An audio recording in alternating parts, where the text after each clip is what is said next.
which typically are pointing to something in the neighborhood of 12.2% if it's market cap, or 9.5 if it's the index. In real terms, if you take away inflation or you adjust it with dollar exchange rates, the drop is as high as 20%.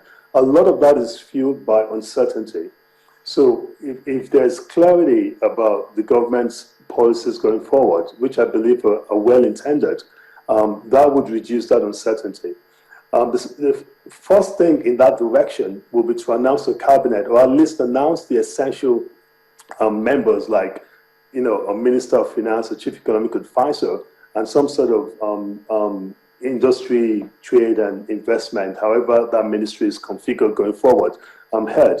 Those things would lead to some sort of idea of the fiscal policy direction and how the government plans to take a stance when it comes to their fiscal space creation. And I think that is the first step that needs to be made. The second step is now grappling with sensible fiscal policy and putting that in place in a way that it's married with the monetary challenges that the country is facing. And how can this be addressed? My panacea will be, first of all, to cut down the large expense items, recurrent expense items. Number one on that, obviously, will be the oil subsidy. Get rid of it. It's politically difficult, but it's absolutely necessary. Getting rid of that subsidy would create some fiscal space. It would help put a framework for private refining and domestic refining. It will help conserve foreign exchange. If those refineries are sold and there's private production, and we don't have to spend foreign exchange importing refined products. So that is very important. And obviously, selling the refineries will create revenue for the government. I estimate that to be about $1.8 billion for such a sale. The second thing will be to increase revenue.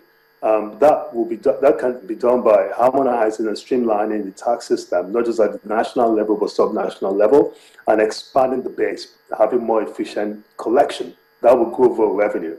The third thing, obviously, will be to reduce the overall size of government. Government is still a very expensive business. We spend about 3% of our government's budget at the federal level on paying legislators. There's a reality that you have to address some of these expenses, cut them down, and let that free up space, fiscal space, so that the government can pursue its own programs and some of its campaign promises. Now, Chika, I see as short term. May I quickly cut in here? We have about a minute left on this conversation. Well, thank you very much. Very quickly, you sitting down in Washington. Tell us the feedback in your interactions with foreign investors and people who are doing research and analysts about their outlook for Nigeria, looking at the fiscal monetary space where we are at the moment. What are you hearing over there in Washington? The outlook is not good. A lot of the IFIs are cutting down the growth expectations. No one is anticipating a recession, but they're cutting them down to anywhere between 2.85% and 4%, depending on whose figures you look at. But that is not surprising if you look at, like I said, if you look at what's happened last quarter and this quarter just ended, that is not surprising. But medium term, the outlook still looks very good. Long term, very solid. The fundamentals are right. All right, thank you very much. Go grab a cup of coffee and get set for today's business day. Thank you very much, Matthias Chika Mordi, the CEO at the Nigeria's Council for Competitiveness. That's the NCCN, Competitiveness Council Commission of Nigeria. Thank you very much for your time. Now let's advise everyone to join the conversation as usual here on Business Money. You know our social media community on Twitter. You know the channel's Twitter handle, our channel's TV, or the show's handle, Biz Morning, B-I-Z Morning, one word. Or you can follow me on Twitter. Let's join the conversation. Have your voice, Business Morning. Of course, Harriet is on leave. I'm sitting in here to the end of the month, technically speaking. Okay, looking sweet and squeaky there on the screen. Let's take a break, folks. We'll be back. We're talking about the state of the economy, you and the economy. How do all of this affect you as a Nigerian? That's what we're talking about next on the program.